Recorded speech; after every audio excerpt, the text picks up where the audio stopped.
Šventajame rašte šiandien yra tiek daug pasakyta ir tiek gilių minčių mums pateikta, kad aš net nežinau, ar sugebėsiu jums visą tai paaiškinti. Dėl to, kad tos gilumos yra tokios, suprantat, sunkiai apriepiamos.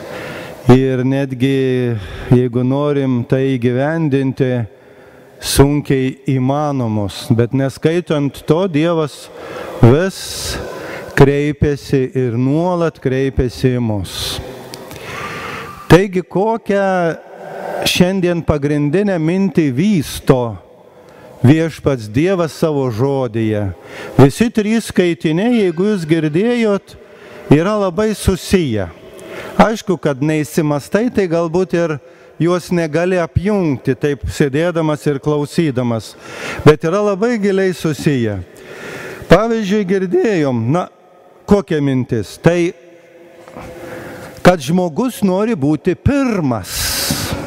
Kad žmogus nori būti pirmas. O štai mes visi, kurie ir šiandien čia susirinkę, irgi turim tokią pat žmogiškąją prigimtį. Norim būti pirmi. Pirmi norim būti.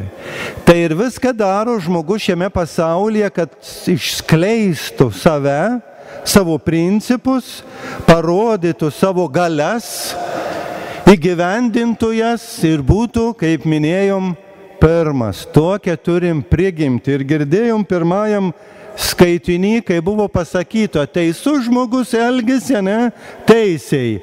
O tie bedieviai sako, mes pažiūrėkim ir išbandykim, kaip jis elgesi. Konkurencija, kas pirmas, kaip elgesi, kaip veikia, kokiais principais vadovaujasi beveikdamas. Ir aišku, taip pat yra iš Jokūbo laiško mums šiandien pasakyta, kad štai iš kur karai, iš kur kvirčiai ir iš kur nesantaikos. Juk yra daug nesantaikos mūsų visuomeniai, mūsų tarpe. Ir ką sako? Niekur iš kitur negu iš jūsų užgaidų, kurios nerimsta jūsų sąnariuose. Geidžiate ir neturite. Žmogus nori būti pirmas. Geidžia, trokšta. Ir visokiais būdais tai siekia įgyvendinti. Kadangi mes norim būti pirmi, o šalia yra kiti, kaip jie, suprantat? Taigi jie irgi nori būti pirmi. Ir todėl, aišku, visuomenė tada susipriešina ir pasidaro konfliktiška visuomenė, kaip mes suprantame. Taigi tas modelis, nors atrodytų, jis yra įgimtas, bet jis neveikia. Jis neveikia. Jeigu mes visi norėsim būti pirmi, viskas susimušim, ne? Tai tada principai, nesutarimai, konfliktai ir panašiai įsivyraus ir, reikia taikos. Ir Jėzus atsako, žinot, šiandien, kaip sakau, sunki tema. Jėzus atsako, jeigu nori būti pirmas, tai suprantama, vadinasi, būk paskutinis ir tada būsi pirmas. Toks truputėlį pasakymas tarsi sarkastiškas, suprantate, ne? Nori būti pirmas, būk paskutinis. Įsivaizduojat, jūs susipykstat šeimoje, vyras su žmona, žinai, ir pasakot, jeigu tu nori būti pirmas, tai tu būk paskutinis. Kaip pasakytumėt, ne? Tai sakytumėt, jau tu turbūt palėdėtumėt įvairiais žodžiais, ne? Bet vis dėlto mes suprantam, kad šitas Jėzaus pasakymas, nors jis ir skamba taip, kaip sakant, kaip minėjau, sudėtingai, jis yra teisingas. Bet kaip atrasti tą būdą, kaip būti paskutiniam? O štai ir yra mūsų gyvenimo drama arba užduotis, per kurią mes kaip įgyvendindami kuriam taiką. Jeigu kiekvienam leidžiam būti, leidžiam pasireikšti, leidžiam gyventi taip, kaip jis nori, taigi mes randam kažkokį sutarimą. Juk taip yra. Ir mes ieškom būdų, kaip tai padaryti. Dėl to, kad mes negalim, labai gerai žinom, trokšdami būti pirmi, negalim užgožti kitų. Bet pasaulis koks yra? Vadovaujasi taip. Kas siekia karjeros, kas nori iškilti, tas tada siekia nustumti kitą, siekia pažeminti konkurentą. Dabar greitai rinkimai bus. Ir mes, matom didžiulės kovas. Vieni su kitais. Aš geresnis, tas netikęs, tas negeras ar panašiai. Diskutuojant, taigi nori būti pirmi. Bet reikia būti paskutiniam. Pasakyk politikam. Jeigu nori būti pirmas, būk paskutinis. Tai suprantat, sakys, tu nesąmonės kalbi, čia bažnyčia, čia visiškai neįeina jau į tą mūsų politinę sistemą ir mes, aišku, kaip negalim tuo principu vadovautis. O žiūrėk, Jėzus pasakė visiems pasakė. Taigi, jie, kaip ir mes, turi ieškoti ir kažkaip tą principą įgyvendinti, Jėzaus pasakytą, kuris, sakau, yra iš tiesų nelengva įgyvendinti. Jeigu mes taip labai pagalvojam, giliai atsidėję išmąstom, nelengva įgyvendinti. Ypatingai, kada matom su gyvenimu tam tikrus sunkumus tiek šeimoje, tiek bendruomeniai, tiek galbūt darbe, matom šitos konfliktus ir štai kaip įgyvendinti praktiškai lieka mūsų užduotis, mūsų uždavinys ir, kaip minėjau, pakankamai sunkus. Bet gal keletą žodžių, kaip Jėzus visą tai pateikia. Kaip minėjau, jis pateikia labai taip, plačiai, šventas raštas pateikia taip giliai, kad, mes norim rasti atsakymą, šitą klausimą. Kaip norim būti pirmi, taigi turim būti paskutiniai, kaip visą tai padaryti. Mes turim štai tą įgyvendinti ir ieškoti to kelio, nors iš tiesų žmonės, neskaitant, kas jie bebūtų, jie nuolat to ieško. Nes mes ieškom būdų, kaip sugyventi vieni su kitais. Būdų, ieškom nuolat. Ir aišku, efektyvesnių būdų. Sako, mokiniai kartu keliavo su Jėzumi per Galilėją. Ką reiškia šitas pasakymas? Paprastas dalykas. Mokiniai keliavo. Atrodytų, tas iškritęs iš konteksto sakinys yra. Mokiniai keliavo. Žiūrėkit, gilia mintį, sako. Jie keliavo su Jėzumi. Jie nebuvo kur? Namuose. Jie išėjo iš namų ir keliavo su Jėzumi. Įsivaizduojat? Kaip paprastas reikalas. Ar jūs suvokėt? Jeigu jūs norit suvokti Jėzaus mokymą ir jį kažkaip įgyvendinti savo gyvenime, ką jūs turit padaryti? Išeit iš savo namų arba iš savo susikurtos situacijos, kuri yra tokia ir tokia. Kiekvienas mes ją turim. Turim išeiti. Vienas dalykas, bet paprasčiau tariant, žiūrėkit, jūs ką? Atėjote į bažnyčią. Jūs išėjote iš savo namų ir atėjote čia. Ir paskui vėl sugrįšit namo. Jūs nesėdit namuose prie televizoriaus, prie radijo imtuvo, prie muzikos centro ar dar kur nors, užsidarė savam kiaute, savam kevalę, savam gyvenime. Jūs išėjot. Ir tai reikėjo pastangų. Tam reikėjo pastangų. Taigi mes turim išeiti su Jėzumi, susitikti.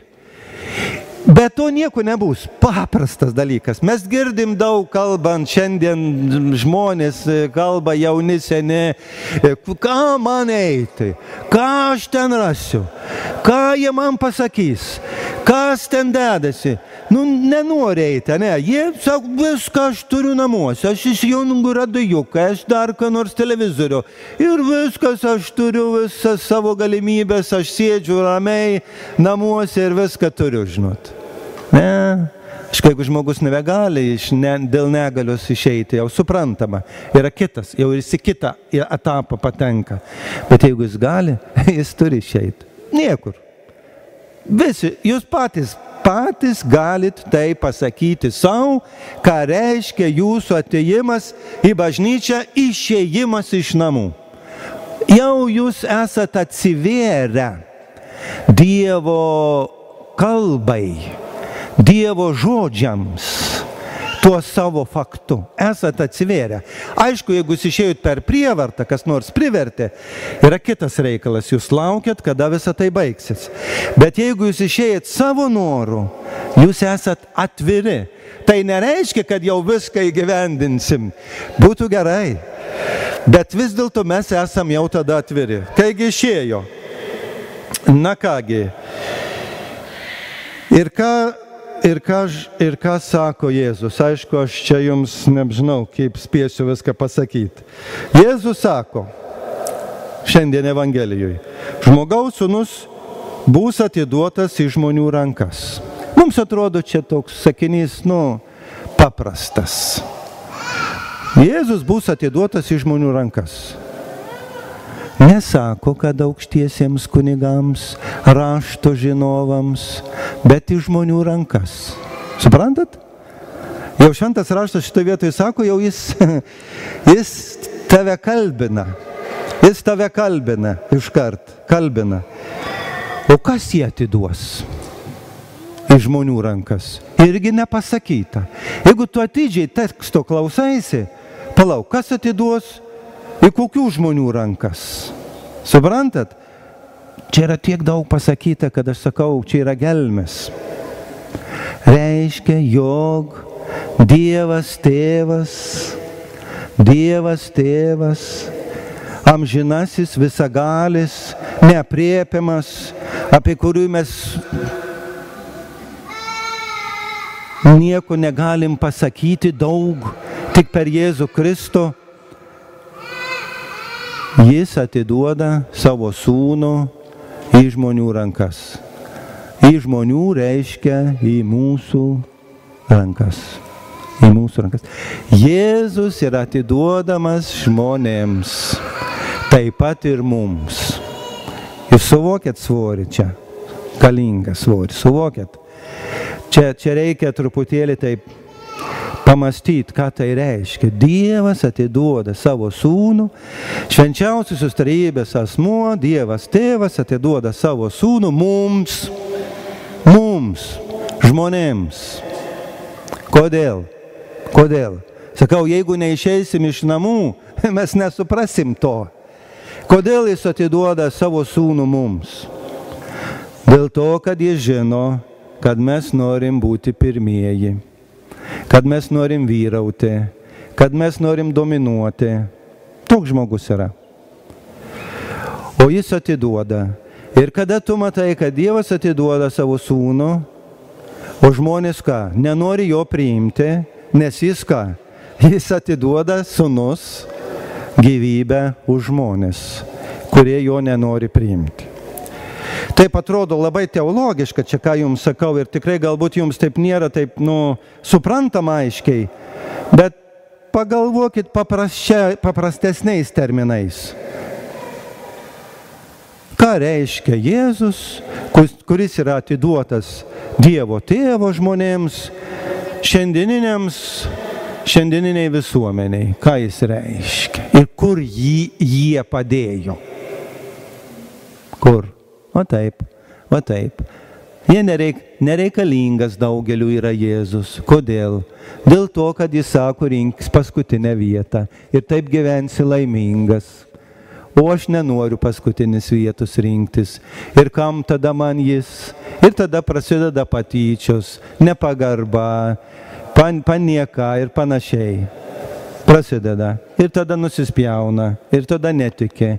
Ir tada gyvena kaip nori. Tai va, Dievas atiduoda save, jis miršta už mus, o žmogus, neskaitant to, kad pats nužudė Dievą, pats Jėzų Kristų prikala ant kryžiaus, nuolat tai daro. Aš tai sakau, tos gilumos, aš neturiu žodžių, kaip pasakyti, tą reikia suvokti, suprantat? tą reikia suvokti. Atidavė. Dievas tėvas atidavė. Jie nužudys jį. Ką aš jums sakau, ne? Pasakyta yra. Bus atiduotas į žmonių rankas, jie nužudys jį. Bet po 3 dienų jis prisikels. Vot štai. Mums atsakymas į visus klausimus, gilus, išsamus. Po 3 dienų jis prisikels. Yra gilesnė ta mintis. Kodėl tos 3 dienos visada yra minimos šventajame rašte? Žinot, šventojo rašto tautos gyveno dykumoj. Ir dykumoj žmogus, jeigu eidavo per dykumą, jis galėdavo su savim pasiimti vandens, panešti, taip yra parašyta, aš tai nežinau, 3 dienom. Taigi jis galėdavo per dykumą žengti 3 dienas, keliauti. Po 3 dienų jis turėdavo taip apskaičiuoti kelionę.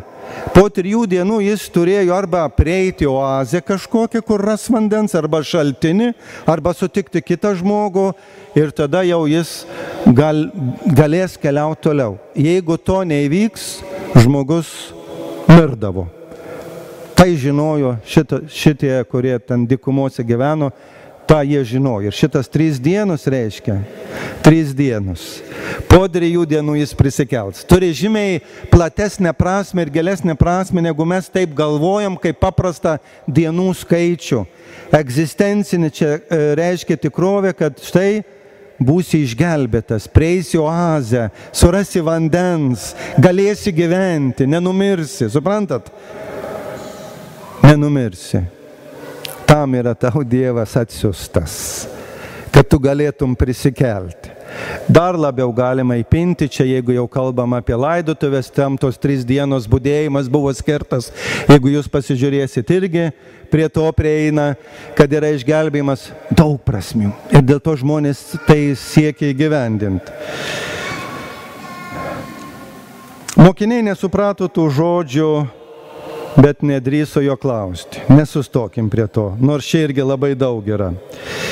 Toliau. Jie atėjo į Kafarnaumą. Ir toliau pasakyta yra, žiūrėkit, gražiai, namie jis paklausė juos. Mums tas atrodo irgi namie. Išėjo iš namų, ėjo ir sugrįžo į namus. Ar taip? Jeigu mes galvojam, palauk, kažkas čia turėtų būti daugiau. Ne taip. Čia jeigu interpretuosim, namie reiškia, kad kur?